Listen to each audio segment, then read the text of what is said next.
People aren't afraid when we're willing to go big, when we're going to be as big as God made us to be.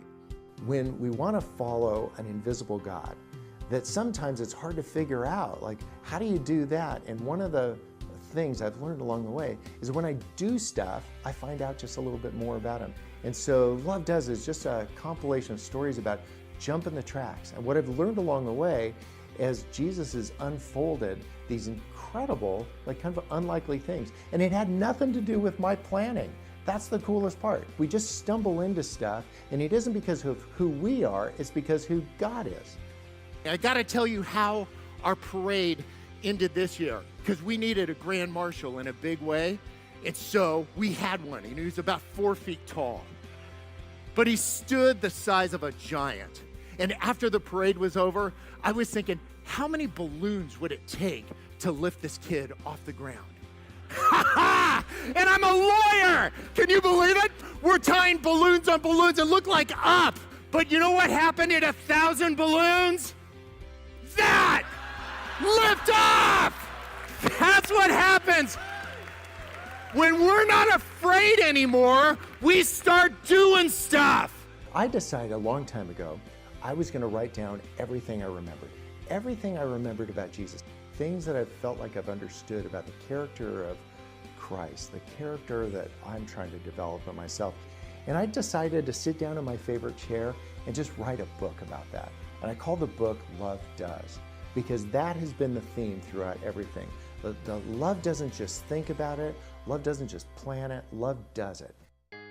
Honestly, I wrote the book for folks that are on the edge, looking in. People that are hear about faith, but they feel like there's just a bunch of impediments between them and that. And so the idea of using some stories, it said in Matthew 15 that Jesus never spoke to anyone once without telling them a parable. And he oftentimes started out his stories by saying, you know, you used to think this, but now I want you to think this way. And so that's what the Love Does book is about. And each chapter starts out by saying, you know, I used to think this, but now, after I've thought about it for a while, I really think this. And we tried to just tease that out and some stories that have happened throughout life that have given me a better perspective on who Jesus is and how I fit into his program. One of the things that has been true in my life is that the people who've impacted me the most are the people who are most available to me, right? It's that way for everybody. And so when we were finishing up the book, I thought, you know what? I'm going to put my cell phone number in the back of the book, and I did. And ever since the book got released, I've gotten hundreds of calls. It's been unbelievable. And you know what? Instead of thinking these as disruptions of the day, they are the day.